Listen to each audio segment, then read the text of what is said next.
कैसे हो बेटा? तो देखिएगा, हम मीजोमेरिक इफेक्ट के बारे में डिस्कस कर रहे थे और उसमें हमने एप्लीकेशन ऑफ मीजोमेरिक इफेक्ट के बारे में डिस्कस किया और एक एप्लीकेशन हम कंप्लीट कर चुके हैं, स्टेबिलिटी ऑफ इंटरमीडिएट। अब हम यहाँ से सेकंड एसिडिक स्ट्रेंथ के बारे में डिस्कस करेंगे। एसिडिक स्ट्रेंथ, तो हमारा सेकंड पॉइंट है यहाँ से एसिडिक स्ट्रेंथ। और बेटा एसिडिक स्ट्रेंथ में सबसे पहले हम डिस्कस करेंगे फिनॉल फिनॉल की एसिडिक स्ट्रेंथ के बारे में। हालांकि इसमें थोड़े बहुत पॉइंट हमने पहले भी डिस्कस किए थे। तो उसमें सबसे पहला जो मेरा क्वेश्चन यह है कि फिनॉल जो है is more acidic then alcohol. Phenol is more acidic then alcohol. Phenol जो होता है वो अल्कोहल से मोर एसिडिक है, इसके बारे में हम पहले भी डिस्कस कर चुके थे। क्योंकि फिनॉल से बनने वाला आयन होता है फिनॉक्साइड आयन और अल्कोहल से बनने वाला आयन होता है अल्कोक्साइड आयन। तो यहां से बनेगा अल्कोक्साइड आयन जो कि कॉन्जुगेटेड बेस है, और आपके फिनॉल से जो बनेगा उसको बोलते हैं फिनॉक्साइड आयन। ये भी आपका कॉन्जुगेटेड बेस है। यहाँ पर 5 रेजोनेटिंग स्ट्रक्चर है, जबकि यहाँ पर 9 रेजोनेंस है। अगर यहाँ रेजोनेंस होगा या रेजोनेंस नहीं होगा तो ये मोर स्टेबल होगा, और अगर ये मोर स्टेबल होगा तो ये मोर एसिडिक भी होगा। तो देखिएगा, हमने कहा कि फिनॉक्साइड आयन क्या है, मोर स्टेबल है और ये लेस स्टेबल है। इसके बाद सेकंड क्वेश्चन आता है, phenol is less acidic than bicarbonic acid.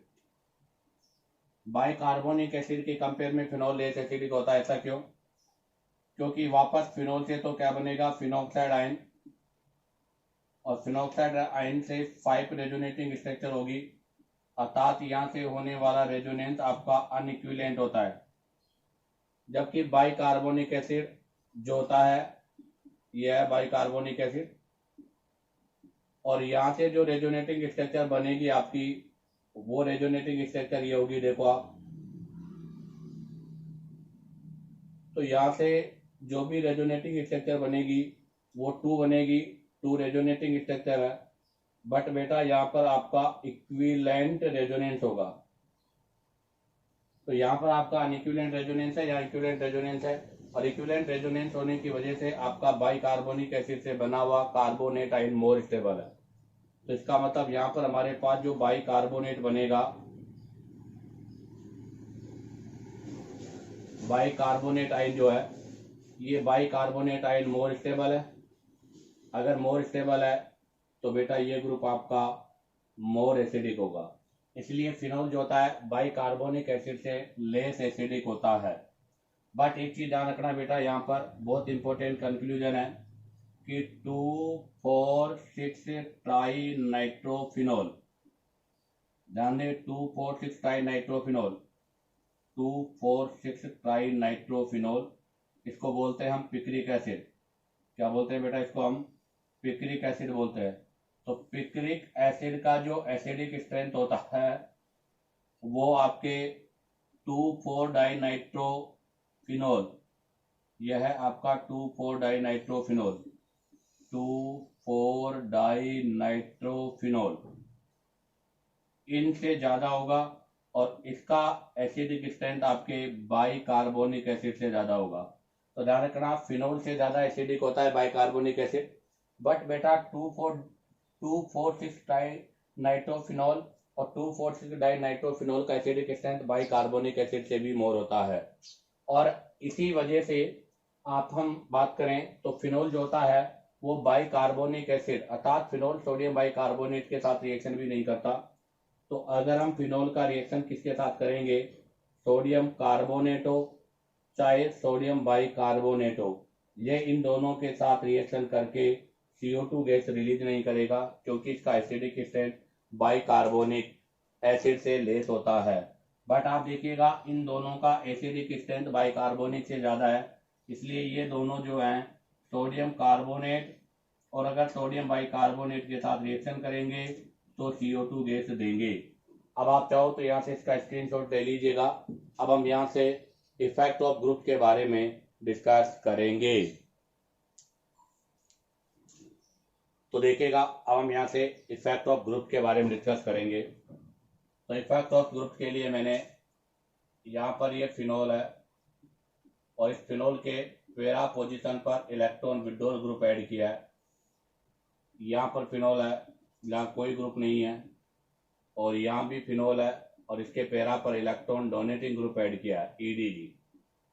EDG से मतलब है वो ग्रुप जिसका प्लस M या प्लस I हो, और EWG से मतलब है बेटा वो ग्रुप जिसका माइनस M या माइनस I हो।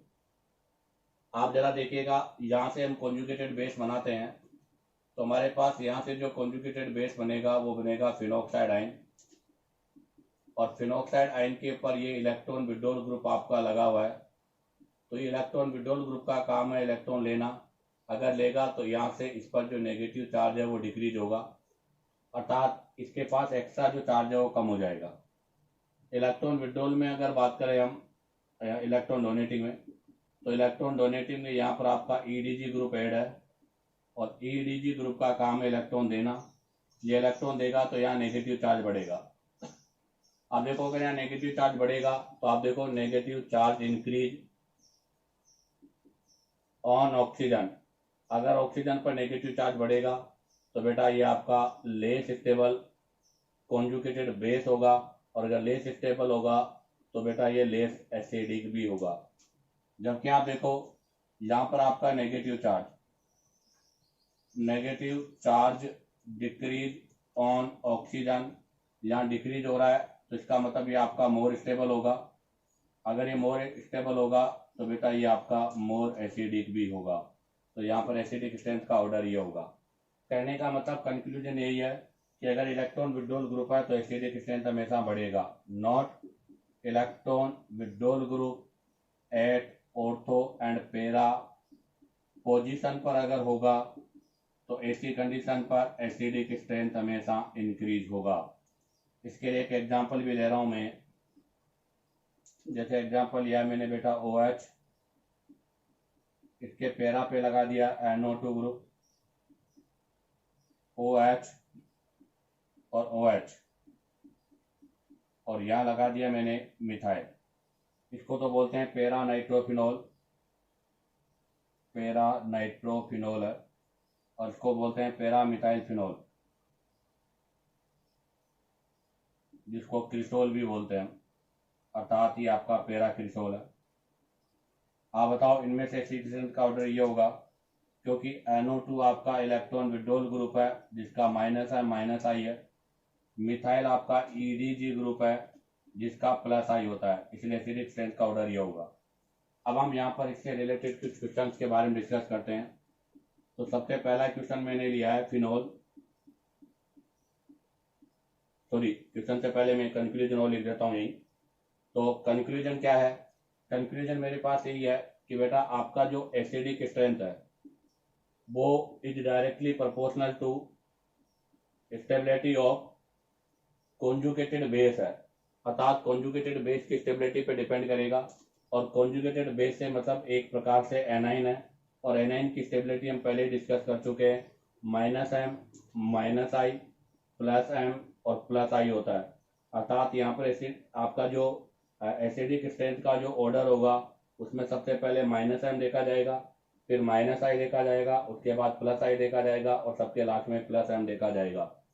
इसके अंदर अगर मैं एक एग्जांपल आपके पास क्लियर करूं तो देखो आप, ये फिनोल है, इसके पैरा पर मैंने NO2 ग्रुप यूज किया है। ये फिनोल है, अब की बार पैरा पर मैंने Cl ग्रुप यूज किया है। ये स्टैंडर्ड फिनोल है, ये फिनोल है, इसके पैरा पर मैंने मिथाइल ग्रुप यूज किया है। और ये फिनोल है, इसके मैंने पैरा पर मेथोक्सी ग्रुप यूज किया है। हम लोगों ने स्टेबिलिटी ऑफ कार्ब कैटायन और कार्ब एनाइन के बारे में डिस्कस कर लिया, उसी से रिलेटेड है ये। मतलब यहाँ पर हमें एनाइन वाला रूल लगाना है। तो आप देखो यहाँ पर एसिडिक स्ट्रेंथ का ऑर्डर ये होगा बेटा, क्यों? क्योंकि NO2 का -M है, यहाँ पर Cl पर -I है, CH3 पर यहाँ +I है, और OCH3 का +M है। और एसिडिक स्ट्रेंथ में सबसे पहले -M, उसके बाद -I, उसके बाद प्लस आई, उसके बाद प्लस एम देखा जाता है। अब आप चाहो तो यहाँ से इसका स्क्रीनशॉट ले लीजिएगा। अब हम इससे रिलेटेड कुछ क्वेश्चंस के बारे में डिस्कस करेंगे। तो देखिएगा, अब हम डिस्कस करेंगे क्वेश्चंस के बारे में। तो हमारे पास फर्स्ट क्वेश्चन है OH, साइनाइड, फ्लोरो, NH2 और एल्डिहाइड। आपको इनका एसिडिक स्ट्रेंथ बताना है। तो हमें पता है बेटा कि acidic strength is directly proportional to -m is directly proportional to -i।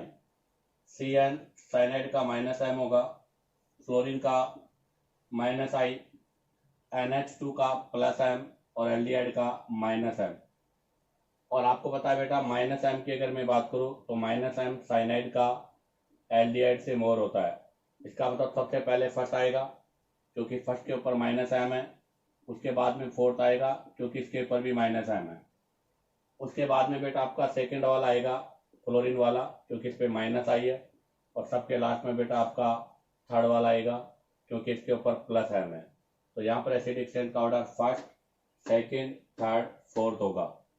अब आ जाएगा next question, OH phenol, OH के साथ मिथाइल, OH के साथ NO2, OH के साथ NO2। ये क्वेश्चन आपके IIT में आया हुआ भी है। आप देखिएगा यहाँ पर एसिडिक स्ट्रेंथ की मैं बात करूँ तो यहाँ पर OH के साथ मिथाइल ग्रुप लगा हुआ है और मिथाइल ग्रुप का +i होता है जो कि अनफेवर में है। तो ये कंडीशन आपकी फेवर नहीं, अनफेवर वाली कंडीशन है। यहाँ पर आपके पास NO2 नाइट्रो ग्रुप लगा हुआ है, मेटा पर है। आपको पता है मेटा पर मेसोमेरिक इफेक्ट नहीं होता तो इसका -i लगेगा। और यहाँ पर पैरा पर है, पैरा पर -m भी होगा और -i भी होगा। और हमें पता है कि acidic strength directly proportional to -m। तो सबसे पहले कौन सा आएगा बेटा, फोर्थ वाला आएगा क्योंकि इस पर -m है। उसके बाद में बेटा आपका कौन सा आएगा, थर्ड आएगा क्योंकि इसके ऊपर -i है। उसके बाद में बेटा पहले फर्स्ट आएगा, ये स्टैंडर्ड है, इस पर कुछ भी नहीं है। और उसके बाद में बेटा आपका सेकंड वाला आएगा क्योंकि सेकंड वाले के ऊपर +i इफेक्ट ऑब्जर्व हो रहा है। तो यहाँ पर एसिडिक स्ट्रेंथ का order first, second, third, fourth होगा। नेक्स्ट क्वेश्चन देखिएगा, OH के साथ पैरा पर फ्लोरीन, OH, HCl3 और ये सभी यहाँ पर किस पर है, मेटा पर है, 8 मेटा। और हमें पता है बेटा मेटा के ऊपर m इफेक्ट, मेसोमेरिक इफेक्ट नहीं होता। यहाँ पर ओनली आपका इंडक्टिव इफेक्ट काम करेगा। कौन सा इफेक्ट काम करेगा बेटा, ओनली इंडक्टिव इफेक्ट। तो हम यहाँ से इंडक्टिव इफेक्ट के बारे में बात करेंगे। तो आप देखो फ्लोरीन का भी -i है, OH का भी -i है, मिथाइल का +i है। तो बताओ सबसे ज्यादा एसिडिक स्ट्रेंथ किसकी होगी बेटा, फर्स्ट और सेकंड की सबसे पहले ज्यादा होगी। अर्थात फर्स्ट और सेकंड पहले आएगा, उसके बाद में आपका फोर्थ आएगा और थर्ड बाद में आएगा क्योंकि थर्ड वाले पे +i है, यहाँ पर आपका रेजोनेंस है और यहाँ पे -i है। अब कंपेयर करना है इन दोनों में। तो बेटा फ्लोरीन और OH में से फ्लोरीन का -i मोर होता है, तो इसका ऑर्डर होगा फर्स्ट, सेकंड, फोर्थ और थर्ड क्योंकि इसका -i मैक्सिमम होता है। क्वेश्चन नंबर 4, ये भी आपके IIT में आया हुआ क्वेश्चन है। OH के साथ में बेटा पैरा पर NO2 लगा हुआ है, NO2 का मतलब -m, पैरा पर OMe लगा हुआ है, इसका मतलब +m, मेटा पर NO2 लगा हुआ है, इसका मतलब -i और यहाँ कुछ भी नहीं है। तो इसका मतलब सबसे पहले -m वाला आएगा बेटा फर्स्ट, उसके बाद में -i वाला आएगा बेटा थर्ड, उसके बाद फोर्थ और सबके लास्ट में सेकंड क्योंकि सेकंड पे +m है, फर्स्ट पे -m है और थर्ड पे -i है। इसी के साथ आपके क्वेश्चन कंप्लीट होते हैं। अब आप चाहो तो यहाँ से इसका स्क्रीनशॉट ले लीजिएगा।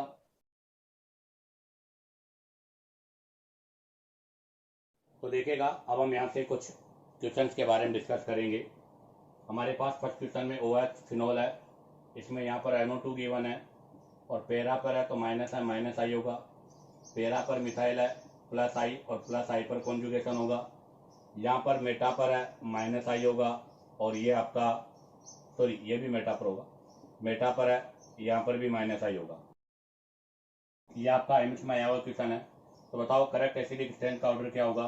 तो सबसे पहले फर्स्ट आएगा बेटा क्योंकि इस पर -m है, उसके बाद में यहाँ -i है, यहाँ भी -i है, क्लोरीन का -i ज़्यादा होता है तो पहले फोर्थ आएगा और उसके बाद में थर्ड आएगा क्योंकि इस पर भी -i, इस पर भी -i और सबके लास्ट में कौन सा आएगा बेटा, सेकंड, क्योंकि यहाँ पर +i है। नेक्स्ट क्वेश्चन है OH के साथ OCH3, OH के साथ F, OH के साथ CHO और आपका स्टैंडर्ड। आप देखो OCH3 का +m भी है और -i भी है, फ्लोरीन का -i है, एल्डिहाइड का -m है। तो बताओ यहाँ पर एसिडिक स्ट्रेंथ का ऑर्डर क्या होगा। तो यहाँ पर एसिडिक स्ट्रेंथ में देखें तो सबसे पहले आपका थर्ड वाला आएगा बेटा, क्योंकि इस पे माइनस एम है। उसके बाद में OCH3 पे प्लस एम है। हालांकि फ्लोरीन के केस में भी प्लस आर होता है, बट प्लस आर और प्लस एम में से पहले आपका फ्लोरीन वाला केस आएगा, सेकेंड आएगा, क्योंकि यहाँ माइनस आई भी है। उसके बाद में बेटा आपका फोर्थ आएगा, और उसके बाद में बेटा आपका फर्स्ट आएगा, क्योंकि फर्स्ट के ऊपर प्लस एम है। नेक्स्ट क्वेश्चन है OH अर्थात केटेचोल। ये आपका केटेचोल है, ध्यान रखना बेटा। ये ऑर्थो पर, ये पैरा पर, और ये आपका रिसोर्स हाइड्रोक्विनोन है। आप बताइएगा इसमें एसिडिक स्ट्रेंथ का करेक्ट ऑर्डर क्या होगा। तो आप जरा देखिएगा, यहाँ पर OH का प्लस एम माइनस आई है, यहाँ पर भी इसका प्लस एम माइनस आई है, यहाँ पर इसका प्लस एम माइनस आई है, और यहाँ पर भी इसका प्लस एम और माइनस आई है। और हमें पता है बेटा प्लस एम की अगर हम बात करें तो OH का प्लस एम OCH3 से ज़्यादा होता है। तो इसका मतलब ये तो क्लियर हो गया कि बेटा सेकंड और थर्ड जो है वो पहले आएंगे, और फर्स्ट और फोर्थ आपका बाद में आएगा, क्योंकि इनका भी प्लस एम है, इनका भी प्लस एम है, बट इनका प्लस एम मैक्सिमम है, इनका प्लस एम मिनिमम है। अब इन दोनों में चेक करना है माइनस आई। यहाँ पर ऑर्थो पर है, यहाँ पर पैरा पर है। ऑर्थो पे माइनस आई ज़्यादा होता है, तो पहले सेकंड आएगा बेटा, उसके बाद में थर्ड आएगा। यहाँ पर भी माइनस आई चेक करना है, ये ऑर्थो पर है और ये पैरा पर है। यहाँ पर माइनस आई ज़्यादा है, यहाँ पर माइनस आई कम है, तो इसका मतलब पहले आपका फर्स्ट आएगा और उसके बाद में आपका फोर्थ आएगा। ये हमारा ऑर्डर है। बट ध्यान दें बेटा, इसके केस में यहाँ पर हाइड्रोजन बॉन्डिंग का फॉर्मेशन हो रहा है, और जब हाइड्रोजन बॉन्डिंग का फॉर्मेशन होता है तो ऐसी केस कंडीशन पर पैरा से पहले आपका, मतलब ऑर्थो से पहले पैरा आता है। तो इसका करेक्ट ऑर्डर जो होगा बेटा वो क्या होगा, फोर्थ पहले आएगा और आपका फर्स्ट बाद में आएगा। क्योंकि अभी हमने इससे पहले डिस्कस किया था कि in case of hydrogen bonding में पहले मेसोमेरिक इफेक्ट, फिर हाइड्रोजन बॉन्ड, और उसके बाद देखते हैं इंडक्टिव इफेक्ट। तो मेसोमेरिक तो दोनों में सेम है, हाइड्रोजन बॉन्ड जिसमें होगा वहां पर आपको पता है एसिडिक स्ट्रेंथ डिक्रीज हो जाएगी, इसलिए इसका करेक्ट आंसर ये होगा। अब है नेक्स्ट क्वेश्चन नंबर 4। फिनॉल है OH, एल्कोहल, अल्कोहल, वाटर और मेथेनॉल, इनमें एसिडिक स्ट्रेंथ का ऑर्डर बताना है। तो बेटा सबसे पहले फर्स्ट आएगा, क्योंकि फिनॉल सबसे ज्यादा एसिडिक होता है। उसके बाद में बेटा वाटर होता है, बट मेथेनॉल एक्सेप्शनली वाटर से ज्यादा एसिडिक होता है। तो फिर यहाँ पर आपका पहले मेथेनॉल आएगा, उसके बाद में वाटर आएगा। ये भी अल्कोहल है, ये भी अल्कोहल है, बट ये 2 डिग्री है, ये 1 डिग्री है। और अल्कोहल में बेटा पहले 1 डिग्री आता है और उसके बाद में आपका 2 डिग्री आता है। तो यहाँ पर करेक्ट ऑर्डर होगा बेटा फर्स्ट, सेकेंड, थर्ड, फोर्थ और फिफ्थ। अब आप चाहो तो यहाँ से इसका स्क्रीनशॉट ले लीजिएगा।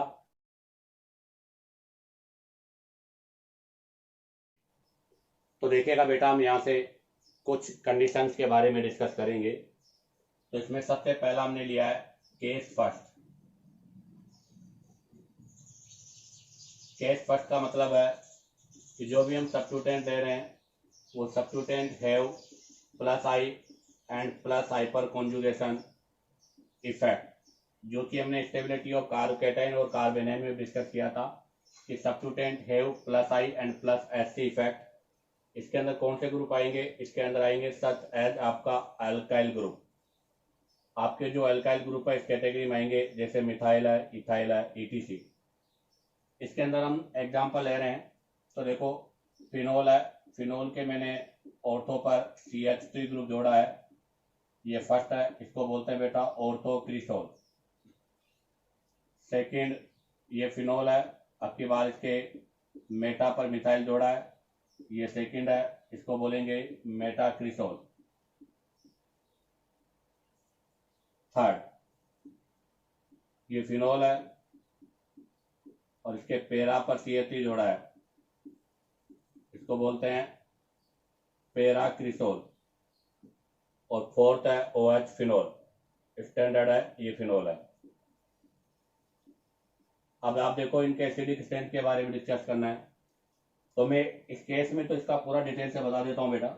आगे के केस में हम कॉन्जुगेटेड बेस नहीं बनाएंगे, हम सबसे पहले यहाँ से कॉन्जुगेटेड बेस का फॉर्मेशन करते हैं। तो बताओ ऑर्थो क्रिसोल से जो कॉन्जुगेटेड बेस बनेगा वो आपका ये होगा। यहाँ से जो आपके पास कॉन्जुगेटेड बेस होगा बेटा वो ये होगा, और यहाँ से जो हमारे पास कॉन्जुगेटेड बेस होगा वो ये होगा। और यहाँ पर आपका फिनॉक्साइड आयन होगा। और फिनॉक्साइड आयन जो है उसमें रेजोनेंस है और यहाँ पर 5 रेजोनेटिंग स्ट्रक्चर है। अब आप देखो ये ऑर्थो पे लगा हुआ है तो यहाँ पर इसका प्लस आई भी है और प्लस आई पर कॉन्जुगेशन भी है।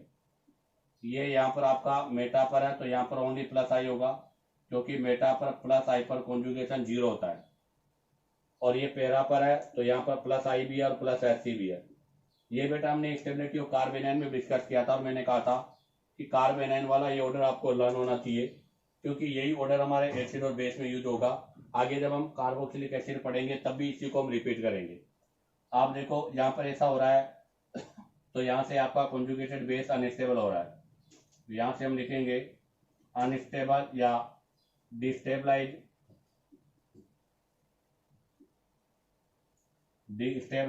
Bye plus I and plus S C of methyl. जबकि यहाँ पर भी डिस्टेबलाइज हो रहा है बेटा, तो यहाँ भी हम ये लिखेंगे destabilise by plus I of methyl. और यहाँ पर भी आपका डिस्टेबलाइज हो रहा है,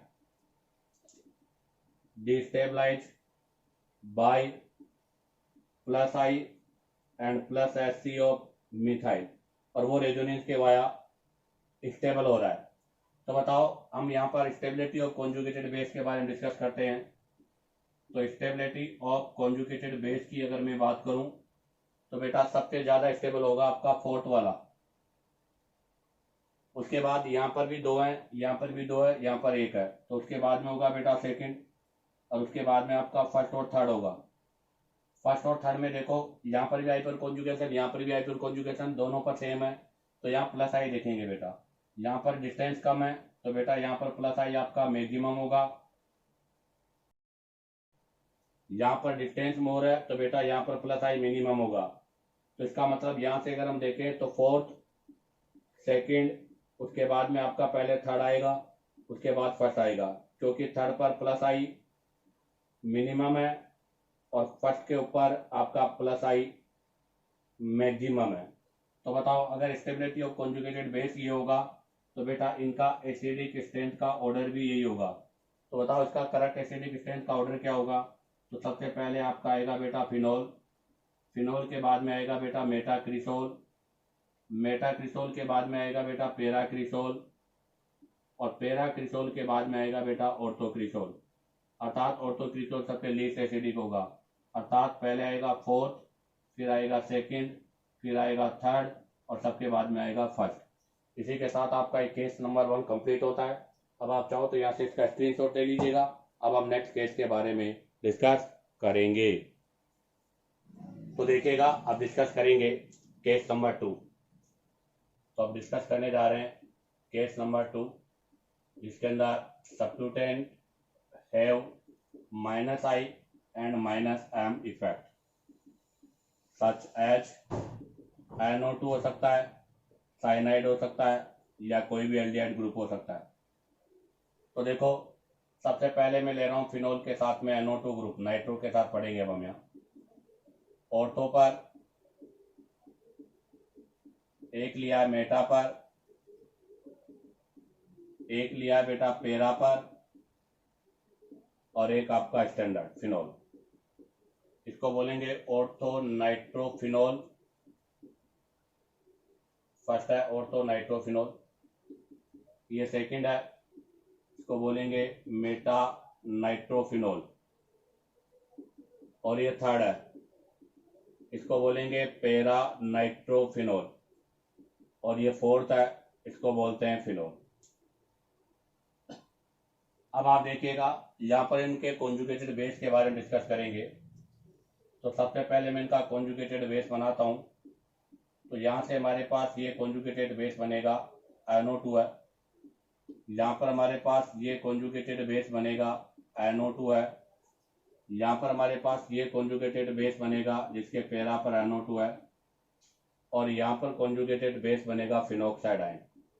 ये तो रेजोनेंस स्टेबलाइज है और 5 रेजोनेटिंग स्ट्रक्चर है। फर्स्ट में आप देखिएगा बेटा NO2 का यहाँ से माइनस आई और माइनस एम है। मेटा पर आपको पता है मीजोमेरिक इफेक्ट नहीं होता, माइनस आई होगा ओनली, और यहाँ पेरा पर है तो यहाँ पर माइनस आई भी होगा और माइनस एम भी होगा।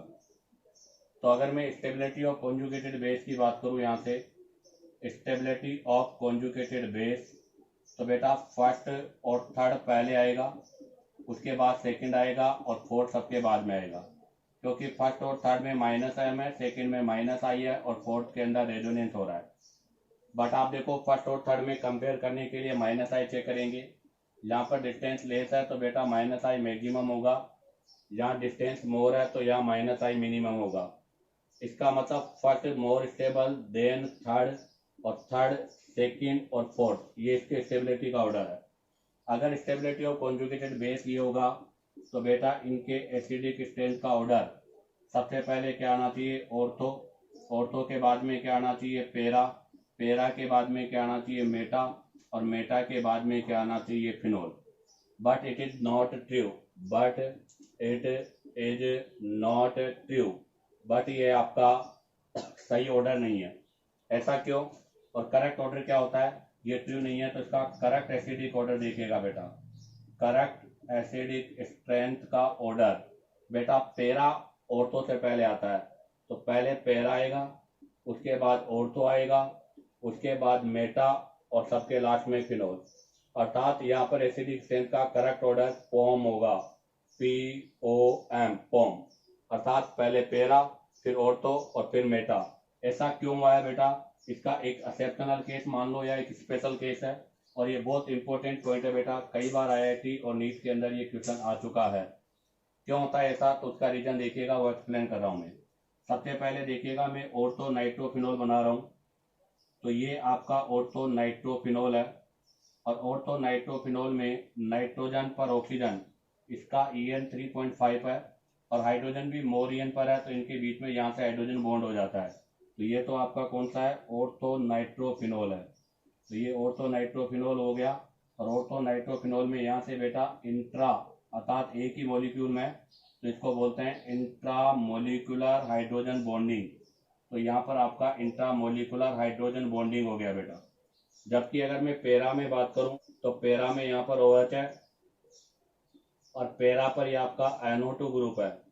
अब आप देखो पेरा के अंदर यहाँ पर हाइड्रोजन बॉन्डिंग पॉसिबल नहीं है, अगर यहाँ पर हाइड्रोजन बॉन्डिंग होती है तो दूसरा मोल आपको लेना पड़ेगा, मतलब सेकंड मोल और फिनोल के साथ हाइड्रोजन बॉन्डिंग होगी, तो यहाँ पर मैंने सेकंड मोल लिया है, तो यहाँ पर इंट्रामोलिकुलर हाइड्रोजन बॉन्डिंग है, तो बेटा इसके अंदर इंटर मोलिकुलर हाइड्रोजन बॉन्डिंग है। अब आप देखो फर्स्ट के अंदर इंट्रामोलिकुलर हाइड्रोजन बॉन्डिंग है ऑर्थो में, और पेरा के अंदर आपको पता है इंट्रामोलिकुलर हाइड्रोजन बॉन्डिंग है, तो क्या फर्क है दोनों में, तो बेटा यहाँ पर जो इंट्रामोलिकुलर हाइड्रोजन बॉन्डिंग हो रही है इससे H आपका फ्री नहीं होगा, नो फ्री 4 मतलब no free H plus ion, अर्थात यहाँ पर आपका हाइड्रोजन आयन फ्री नहीं है, जबकि यहाँ पर आपका H प्लस आयन फ्री है, जबकि बेटा यहाँ पर आपका H प्लस आयन जो है वो डोनेट के लिए फ्री है। क्यों क्यों फ्री नहीं है, क्योंकि ये तो हाइड्रोजन बॉन्ड में आ गया, जबकि वो हाइड्रोजन बॉन्ड में नहीं हुआ, तो इसका मतलब इसकी डोनर टेंडेंसी लेस होगी, तो ये आपका लेस डोनर होगा। अब बताओ लेस डोनर होगा तो बेटा क्या होगा, लेस एसिडिक भी होगा। यहाँ पर हाइड्रोजन फ्री है तो बेटा ये मोर डोनर होगा।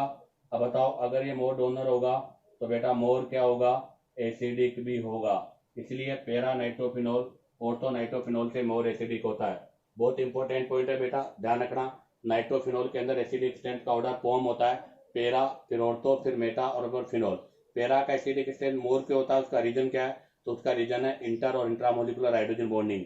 ऑर्थो के अंदर आपके इंट्रामोलिकुलर हाइड्रोजन बॉन्डिंग होती है, इसलिए हाइड्रोजन ये हाइड्रोजन फ्री नहीं होता, इसलिए लेस अवेलेबल होता है, जबकि यहाँ पर हाइड्रोजन फ्री है तो ये मोर अवेलेबल होता है, इसलिए ऑर्थो के बजाय पेरा का एसिडिक स्ट्रेंथ मोर होगा। अब आप चाहो तो यहाँ से इसका स्क्रीनशॉट ले लीजिएगा। अब हम इससे रिलेटेड कुछ इंपॉर्टेंट क्वेश्चंस के बारे में डिस्कस करेंगे। तो देखिएगा अभी हमने ऑर्थो नाइट्रोफिनोल पेरा नाइट्रोफिनोल के बारे में डिस्कस किया था, तो अभी से रिलेटेड कुछ की पॉइंट्स के बारे में मैं डिस्कस करूंगा। तो आप देखिएगा ये है ऑर्थो नाइट्रोफिनोल, जिसके अंदर ये आपका इंट्रा मोलिकुलर हाइड्रोजन बॉन्डिंग है, और यह है बेटा पेरा नाइट्रोफिनोल, और पेरा नाइट्रोफिनोल जो होता है उसके अंदर इंटरमोलिक्यूलर हाइड्रोजन बॉन्डिंग है। अब आप देखिएगा इसके अंदर इंट्रामोलिकुलर हाइड्रोजन बॉन्डिंग है, उसके अंदर इंटरमोलिकुलर हाइड्रोजन बॉन्डिंग है, तो इनके बॉइलिंग पॉइंट्स में डिफरेंस जो है वो भी होगा। तो यहाँ से मेरा सबसे पहला जो क्वेश्चन आता है वो आता है मिक्सचर ऑफ ऑर्थो एंड पेरा nitrophenol separated by steam distillation. सबसे पहला क्वेश्चन ये आपके नीट और आईआईटी में आ चुका है कि ऑर्थो नाइट्रोफिनोल पेरा नाइट्रोफिनोल का मिक्सचर किससे सेपरेटेड होता है, वो स्टीम डिस्टिलेशन से सेपरेटेड होता है। उसका रीजन, तो इसका रीजन है बेटा due to intramolecular hydrogen bonding, intramolecular hydrogen bonding in ortho nitrophenol. आपके ऑर्थो नाइट्रोफिनोल में इंट्रामोलिकुलर हाइड्रोजन बॉन्डिंग होती है और इंट्रामोलिकुलर हाइड्रोजन बॉन्डिंग की वजह से बेटा वो आपका वोलेटाइल होता है। क्या होता है? वोलेटाइल इन नेचर होता है और वोलेटाइल इन नेचर होने की वजह से इनको हम स्टीम डिस्टिलेशन से सेपरेट कर सकते हैं। नंबर 2 पॉइंट की बात करें तो बॉइलिंग पॉइंट, तो बताइएगा बेटा इन दोनों में से बॉइलिंग पॉइंट किसका ज़्यादा होगा। तो बॉइलिंग पॉइंट में अगर बात करें तो ऑर्थो नाइट्रोफिनोल जो है उसका बॉइलिंग पॉइंट बेटा पेरा नाइट्रोफिनोल से लेस होगा। ऐसा क्यों? क्योंकि ऑर्थो नाइट्रोफिनोल में हाइड्रोजन इसके साथ है तो वाटर में हाइड्रोजन बॉन्ड के लिए अवेलेबल नहीं होगा, तो no hydrogen available for hydrogen bonding with water, अर्थात वाटर के साथ हाइड्रोजन बॉन्ड बनाने के लिए अवेलेबल नहीं होता।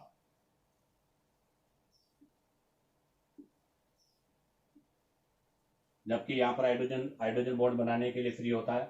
तो यहाँ पर आपको पता है more hydrogen bond formation with water, इसलिए इसका बॉइलिंग पॉइंट सोलिबिलिटी है, मैंने बॉइलिंग पॉइंट गलत लिख दिया, पहले सोलिबिलिटी की बात कर रहा हूँ मैं। तो अगर सोलिबिलिटी की बात करें तो इसका मतलब सोलिबिलिटी है बेटा, मैंने पॉइंट गलत लिख दिया था।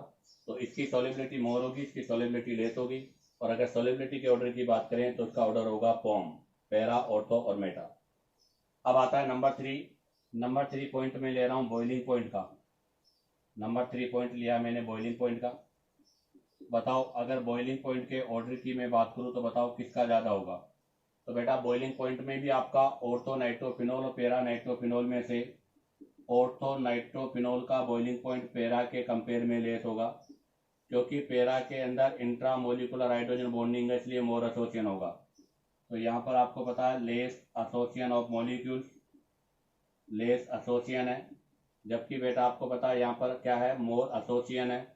अगर मोर एसोसिएशन या मोर कॉन्जुगेशन है तो इसका बॉइलिंग पॉइंट भी मोर होगा। और वैसे भी आपको पता है, अभी मैंने लिखा था ये वोलेटाइल भी नहीं है, पेरा वाला नॉन वोलेटाइल इन नेचर है, और अगर ये नॉन वोलेटाइल इन नेचर है तो ऑब्वियसली इसका बॉइलिंग पॉइंट मोर होगा और इसका बॉइलिंग पॉइंट लेस होगा। और अगर बॉइलिंग पॉइंट के ऑर्डर की मैं बात करूँ बेटा तो वही पोम होगा, पेरा, ऑर्थो और मेटा। तो यहाँ से 3 क्वेश्चन है, एक सोलेबिलिटी का, एक बॉइलिंग पॉइंट का और एक इनके मिक्सर का।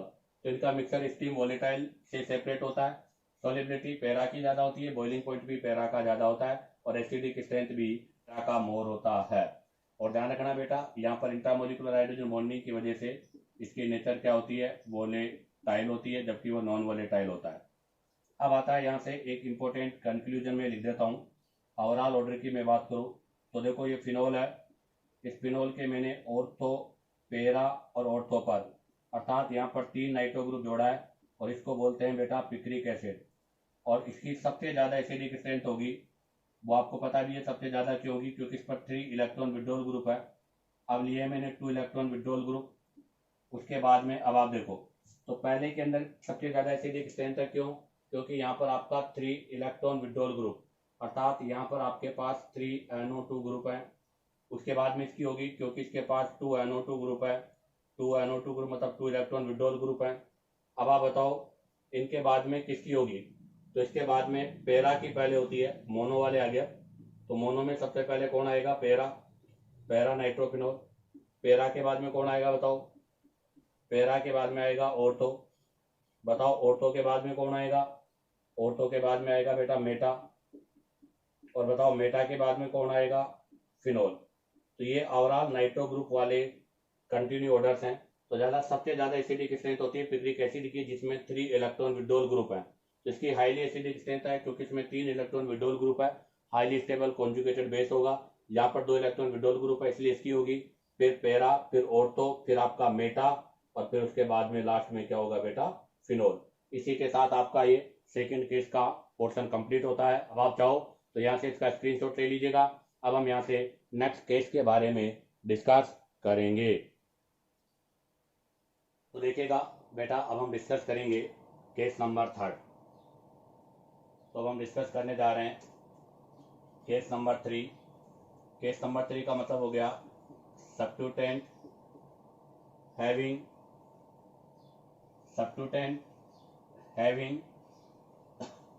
Minus I and plus M effect. वो सब्स्टिट्यूटेंट जिनका माइनस आई और प्लस एम इफेक्ट होता है।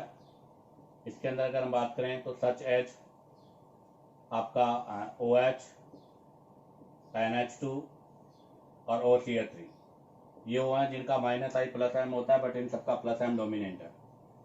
तो यहाँ से अब हम डिस्कस करने जा रहे हैं। तो फर्स्ट मैंने लिया है ऑर्थो मिथॉक्सीफिनॉल।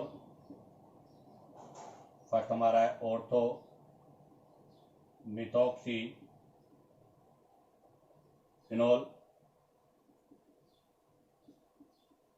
सेकेंड है बेटा मेटा मिथॉक्सीफिनॉल, ये फर्स्ट है, ये सेकेंड है। अब लेंगे थर्ड, ये थर्ड है, इसको बोलते हैं पैरा मिथॉक्सीफिनॉल। और फोर्थ है आपका फिनॉल। स्टैंडर्ड है। आप बताओ इनके एसिडिक स्ट्रेंथ का ऑर्डर क्या होगा। तो बेटा आपके बार हम कॉन्जुगेटेड बेस नहीं बनाएंगे, डायरेक्टली यहाँ पर ऑर्डर के बारे में डिस्कस करेंगे। तो आप देखिएगा यहाँ पर आपका OCl3M है, तो इसका प्लस एम पहले फिर माइनस आई। ये मेटा पर है इसलिए यहाँ पर ओनली माइनस आई होगा। और ये पैरा पर है तो पहले प्लस एम उसके बाद माइनस आई और वहाँ लास्ट में रेजोनेंस। तो अगर मैं यहाँ से स्टेबिलिटी ऑफ कॉन्जुगेटेड बेस की बात करूँ तो बेटा स्टेबिलिटी ऑफ कॉन्जुगेटेड बेस पहले सेकंड की होगी क्योंकि सेकंड पे माइनस आई लग रहा है। उसके बाद में बेटा आपकी फोर्थ की होगी क्योंकि फोर्थ के अंदर रेजोनेंस होगा।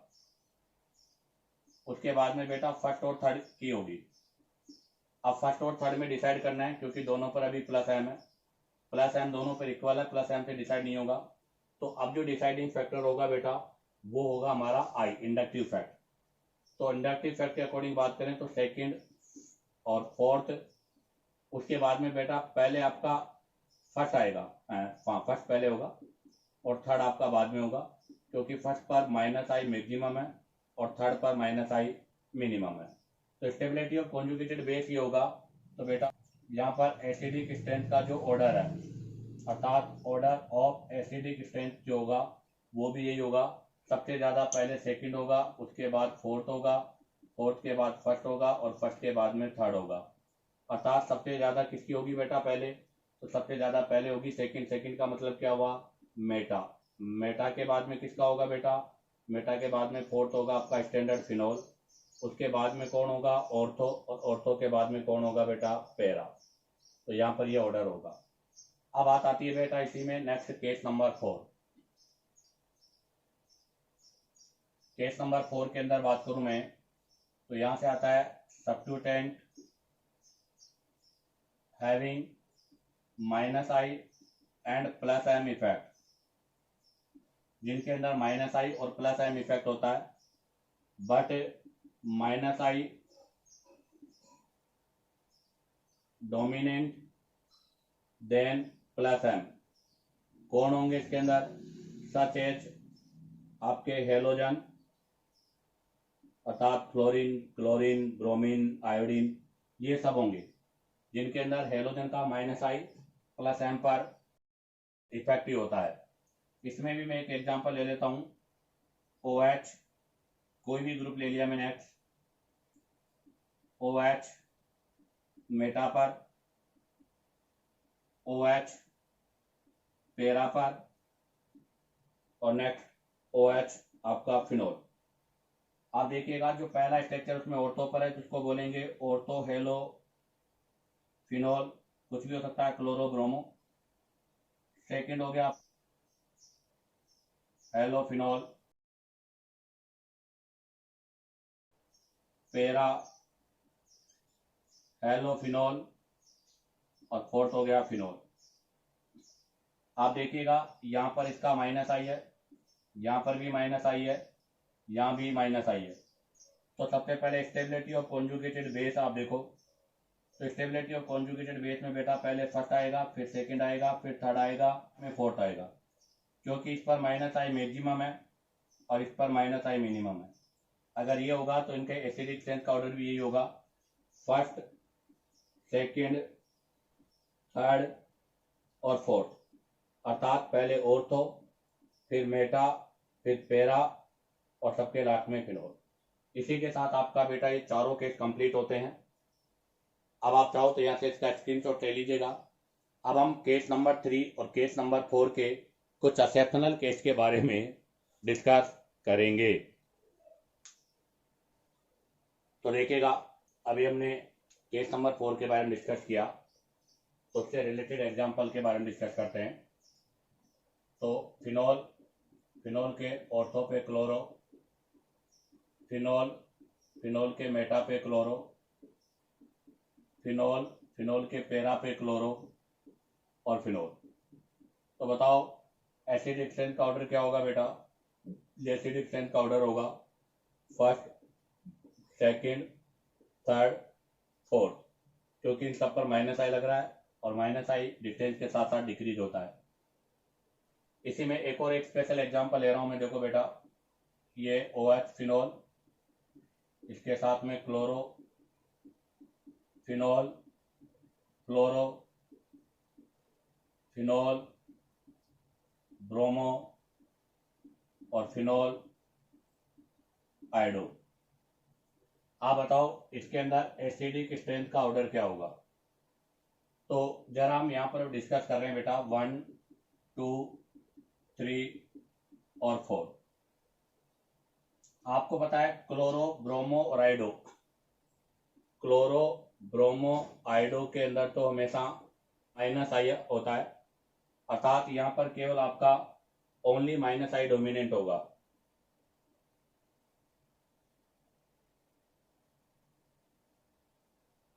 और आपके फ्लोरीन के केस में देखें, इन केस ऑफ फ्लोरीन हम पहले भी डिस्कस कर चुके हैं, +R भी होता है और -I भी होता है, ये दोनों ही प्रीडोमिनेंट होते हैं। ऐसा क्यों होता है बेटा यहाँ पर? उसका रीजन यह है क्योंकि यहाँ पर आपके इफेक्टिव ओवरलैपिंग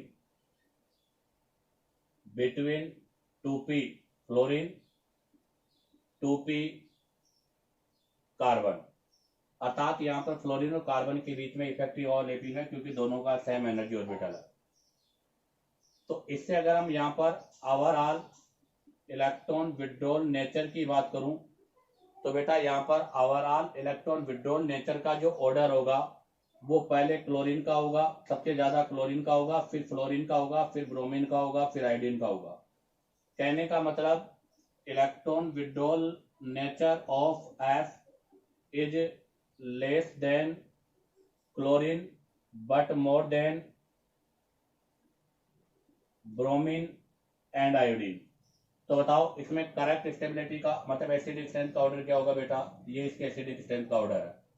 ध्यान रखना बेटा, क्लोरीन के अंदर ओनली -I लगेगा, यहाँ पर +R के साथ साथ -I है, यहाँ भी -I है, यहाँ भी -I है। और ओवरऑल इलेक्ट्रॉन विड्रॉल लेने की नेचर क्लोरीन का सबसे ज्यादा होगा, क्योंकि यहाँ पर इफेक्टिव ओवरलैपिंग नहीं होगी। क्यों नहीं होगी क्लोरीन में इफेक्टिव ओवरलैपिंग? क्योंकि यहाँ पर 2p और 3p होगा। इसके अंदर कौन सा होगा बेटा? 2p 2p होगा। इसके अंदर 2p और 4p होगा, और इसके अंदर 2p और 5p होगा। तो इसका मतलब फर्स्ट में, मतलब फोर्थ में, थर्ड में और फर्स्ट में ओवरलैपिंग नहीं होगी, इसलिए इनका सब केवल माइनस आई लगेगा। सेकंड के अंदर ओवरलैपिंग हो रही है, इसलिए यहाँ पर इसका प्लस आर भी लग रहा है और माइनस आई भी लग रहा है। इस प्लस आर की वजह से इसकी इलेक्ट्रॉन विड्रॉल नेचर क्लोरीन के कंपेयर में लेट होती है, बट ब्रोमीन और आयोडीन के कंपेयर में मोर होती है, इसलिए यहाँ पर इसका करेक्ट एसिडिक स्ट्रेंथ ऑर्डर ये होगा।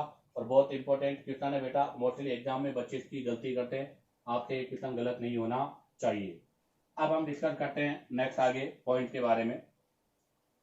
आगे देखिएगा बेटा, इससे रिलेटेड एक और क्वेश्चन ले रहा हूं मैं। OH फिनोल, यहां मैंने फ्लोरीन ले लिया, ये फिनोल है, यहां भी मैंने फ्लोरीन लिया है, ये फिनोल है, यहां भी मैंने फ्लोरीन लिया है और ये फिनोल है, ये लिया है, ये ऑर्थो है, ये मेटा है और ये पैरा है। आप बताइएगा इनका एसिडिक स्ट्रेंथ का ऑर्डर क्या होगा। यहाँ पर भी आपको एसिडिक स्ट्रेंथ का ऑर्डर लगाना है। आप जरा देखो बेटा, अभी क्लोरो के अंदर एसिडिक स्ट्रेंथ का ऑर्डर ऑर्थो, मेटा, पैरा और फिनोल था, बट यहाँ पर आपका ये ऑर्डर जो है वो एप्लीकेबल नहीं होगा। ऐसा क्यों?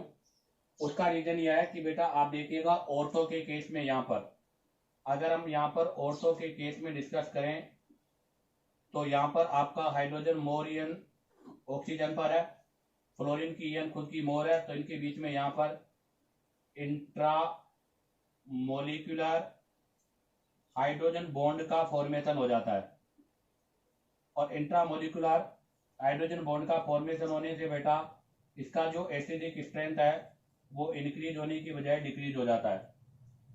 तो यहाँ पर एसिडिक स्ट्रेंथ डिक्रीज हो जाएगा। अब बताओ, अगर एसिडिक स्ट्रेंथ डिक्रीज हो जाएगा तो एसिडिक स्ट्रेंथ का ऑर्डर क्या होगा। तो यहाँ पर आपका एसिडिक स्ट्रेंथ का जो करेक्ट ऑर्डर होगा वो होगा पहले सेकंड, फिर होगा थर्ड, उसके बाद होगा फर्स्ट और सबके लास्ट में होगा फोर्थ। क्योंकि इस पर माइनस आई, इस पर माइनस आई, इस पर भी माइनस आई लग रहा है, बट यहाँ पर माइनस आई के साथ साथ हाइड्रोजन बॉन्ड है, जबकि यहाँ पर केवल रेजोनेंस हो रहा है। तो ये एक स्पेशल केस है, ये भी आपका एक इंपॉर्टेंट क्वेश्चन है, इस पर भी आप ध्यान रखें, इसमें भी आपका क्वेश्चन रॉन्ग नहीं होना चाहिए। हाँ ध्यान दे बेटा, एक एसिडिक स्ट्रेंथ के अंदर आपको क्या चेक करना है। सबसे पहले माइनस हम देखेंगे, अगर उसके अंदर कहीं हाइड्रोजन बॉन्ड हो रही है तो फिर हाइड्रोजन बॉन्ड को देखेंगे, फिर माइनस आई को देखेंगे। तो हाइड्रोजन बॉन्डिंग वाले केस के अंदर सबसे पहले माइनस एम देखते हैं, फिर हाइड्रोजन बॉन्ड देखते हैं और उसके बाद भी माइनस आई को देखते हैं। तो अब आप चाहो तो यहाँ से इसका स्क्रीनशॉट ले लीजिएगा। अब हम हाइड्रोजन बॉन्ड से रिलेटेड कुछ एग्जांपल्स के बारे में डिस्कस करेंगे।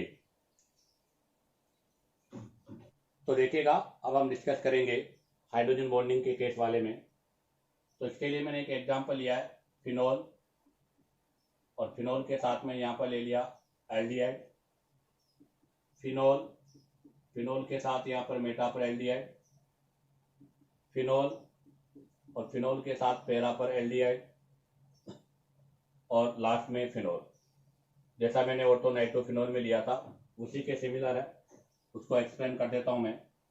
तो अब आप जरा देखिएगा, यहाँ पर आपका माइनस आई भी है, माइनस एम है, या माइनस आई है, यहाँ पर माइनस एम भी है, माइनस आई भी है।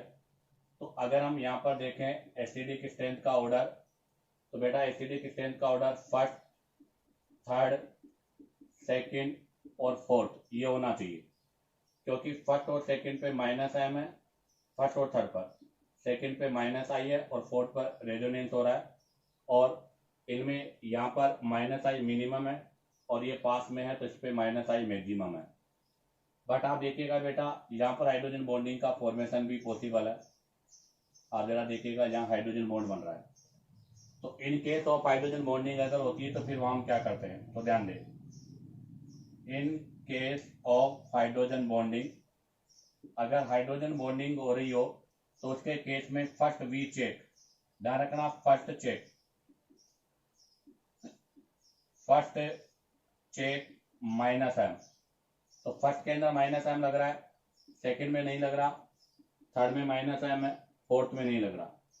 इसका मतलब क्या हो गया, इससे यहां से मेरे पास कंक्लूजन ये आ गया कि फर्स्ट और आपका थर्ड पहले आएगा और सेकंड और फोर्थ आपका बाद में आएगा। First check minus M. अब आप माइनस एम के बाद में नंबर 2 चेक करेंगे बेटा, हाइड्रोजन बॉन्ड। यहाँ पर हाइड्रोजन बॉन्ड हो रहा है, यहाँ हाइड्रोजन बॉन्ड नहीं है, या हाइड्रोजन बॉन्ड नहीं है, या हाइड्रोजन बॉन्ड नहीं है। और हाइड्रोजन बॉन्ड की वजह से बेटा एसिडिक स्ट्रेंथ हमेशा डिक्रीज होती है। इसका मतलब ये हुआ कि फर्स्ट और थर्ड में से पहले थर्ड होगा, उसके बाद फर्स्ट होगा, उधर सेकंड होगा और फोर्थ होगा। और उसके बाद में बेटा नंबर 3 पर हम चेक करते हैं minus I effect, inductive effect. तो इंडक्टिव इफेक्ट को हाइड्रोजन के बाद में चेक करना है। पहले चेक करते हैं माइनस एम, उसके बाद में चेक करते हैं माइनस आई। यहाँ पर भी माइनस आई है, यहाँ माइनस आई है, यहाँ पर भी आपका माइनस आई है, या नहीं है। तो पहले थर्ड हो गया, उसके बाद फर्स्ट हो गया, इसके बाद अब सेकंड आ जाएगा बेटा, और उसके बाद में फोर्थ हो जाएगा। तो यहाँ पर करेक्ट एसिडिक स्ट्रेंथ का ऑर्डर बेटा फोर्थ, थर्ड, फर्स्ट, सेकंड और फोर्थ होगा। अर्थात पहले आएगा पेरा, फिर आएगा आपका ऑर्थो, फिर आएगा मेटा, और सबके लास्ट में आएगा आपका फिनोल। तो यहां से मेरे पास क्या कंक्लूजन निकला, अगर आपके पास माइनस आई और माइनस एम वाला ग्रुप है, ध्यान दे माइनस एम और माइनस एम वाला ग्रुप है, और अगर वहां पर हाइड्रोजन बॉन्डिंग का फॉर्मेशन हो रहा है, तो ऐसे केस में आपका जो पेरा है, पेरा का एसिडिक स्ट्रेंथ बेटा ऑर्थो से हमेशा मोर होगा। अब आप चाहो तो यहां से इसका स्क्रीनशॉट ले लीजिएगा। अब हम यहाँ पर नेक्स्ट केस के बारे में डिस्कस करेंगे। तो देखिएगा, अब हम यहाँ से डिस्कस करेंगे बेटा SIR इन फिनोल, फिनोल के अंदर SIR इफेक्ट। ध्यान दे बेटा, फिनोल के अंदर ऑर्थो इफेक्ट तो नहीं लगता, बट SIR इफेक्ट होता है। तो हम यहाँ पर SIR इफेक्ट के बारे में डिस्कस करेंगे। आप जरा देखिएगा, फर्स्ट क्वेश्चन में OH है, इसके साथ NO2 NO2 NO2। हमें पता है बेटा OH are the smaller in size, ये मैंने आपको SIR में भी पढ़ाया था कि आपका स्मॉलर इन साइज होता है। और बेटा स्मॉलर इन साइज होने की वजह से यहाँ से आउट ऑफ प्लेन में नहीं जाएगा, तो यहाँ पर इसका भी माइनस एम है, इसका भी माइनस एम है, इसका भी माइनस एम है। सेकेंड में देखो बेटा, दो बल्कि ग्रुप आपके पास पास हो गए, और दो बल्कि ग्रुप होने की वजह से यहाँ पर क्राउडिंग होगी, और क्राउडिंग होने की वजह से बेटा ये ग्रुप आपका रोटेट हो सकता है, चाहे ये ग्रुप रोटेट हो जाए, ये ग्रुप रोटेट हो जाए, अर्थात यहाँ पर एक आपका आउट ऑफ प्लेन हो जाएगा। यहाँ पर देखो 3 नाइट्रो एक साथ है, तो बीच वाला nitro group out of plane चला जाएगा, तो यहाँ पर इसका माइनस आई होगा, इसका भी माइनस आई और इसका भी माइनस आई, क्योंकि मेटा पर ऑलरेडी माइनस आई है। तो यहाँ पर माइनस आई होगा सभी का, ऑल NO2 तो माइनस आई, और यहाँ पर सभी का क्या हो रहा है, माइनस एम।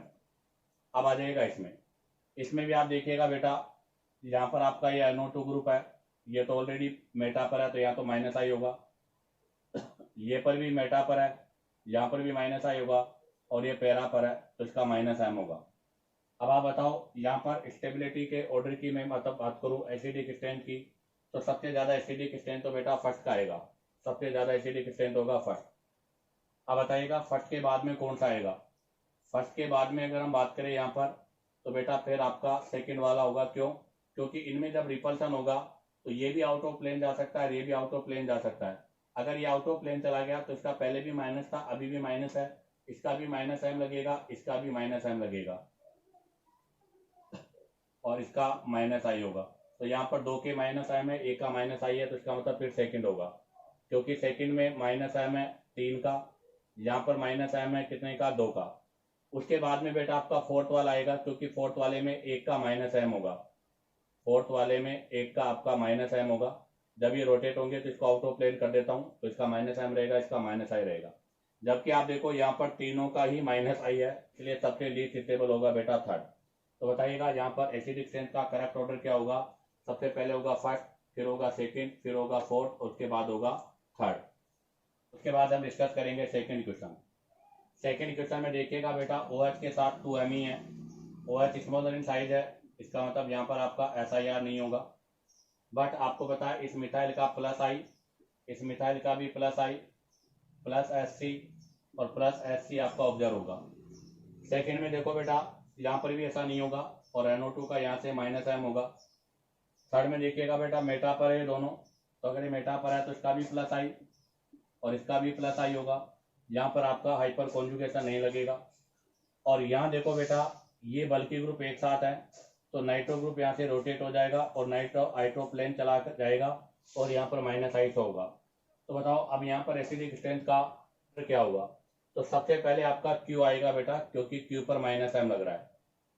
उसके बाद में कौन सा आएगा बेटा, S आएगा, क्योंकि S पर -I लग रहा है। उसके बाद में कौन सा आएगा बेटा, आपका R आएगा, क्योंकि R के अंदर केवल +I लग रहा है।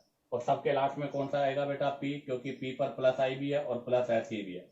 तो ध्यान रखना, इसमें यहाँ पर इसका -M है, इसमें इसका -I है, यहाँ पर केवल -I है, यहाँ पर -I और SE दोनों है, सबके लास्ट में होगा। अब डिस्कस करेंगे next question number 3। Next question number 3 में देखो बेटा मैंने यहाँ पर साइनाइड लिया है और हम लोगों को पता है कि साइनाइड में हाइब्रिडाइजेशन sp होता है और sp हाइब्रिडाइजेशन होने की वजह से लीनियर है और लीनियर होने की वजह से बेटा यहाँ पर SIR नहीं होगा। और अगर SIR नहीं होगा तो ये फुल प्रेस से अपना -M लगाएगा। यहाँ पर भी इसका -M लगेगा, बट यहाँ से आप देखो इस ग्रुप का -I भी लगेगा, प्लस का I पर कॉन्जुगेशन लगेगा, बट यहाँ पर इस ग्रुप का केवल +I लगेगा। तो -M यहाँ पर भी है, -M यहाँ पर भी है, बट यहाँ पर 2 डिसएडवांटेज है, यहाँ पर 1 डिसएडवांटेज है। तो इसका मतलब फर्स्ट की स्टेबिलिटी सेकंड से ज्यादा होगी। अब आ जाएगा नेक्स्ट फोर्थ में देखिएगा बेटा यहाँ पर NO2 है, यहाँ पर आपका SIR नहीं होगा, बट यहाँ पर बेटा आपका SIR होगा। ऐसा क्यों, जबकि साइनाइड में नहीं था? क्योंकि बेटा नाइट्रो की जो स्ट्रक्चर होती है वो होती है N+O ऐसा, अर्थात इसमें हाइब्रिडाइजेशन sp3 होता है और ये क्राउडेड होता है, इसलिए यहाँ पर SIR होगी तो रोटेट हो जाएगा, तो इसका -I लगेगा। अब यहाँ पर SIR नहीं है तो इसका -M होगा, तो बेटा फर्स्ट की स्टेबिलिटी सेकंड से मोर होगी, क्योंकि यहाँ -M है और यहाँ पर -I है। इसी के साथ आपका ये एसिडिक स्ट्रेंथ ऑफ फिनोल का पोर्शन कंप्लीट होता है। उम्मीद करता हूँ कि आपको वीडियो पसंद आया होगा। अगर आपको वीडियो पसंद आया हो तो बेटा वीडियो को लाइक, सब्सक्राइब और शेयर करो, ताकि आप लोगों के पास न्यू नोटिफिकेशन आते रहे।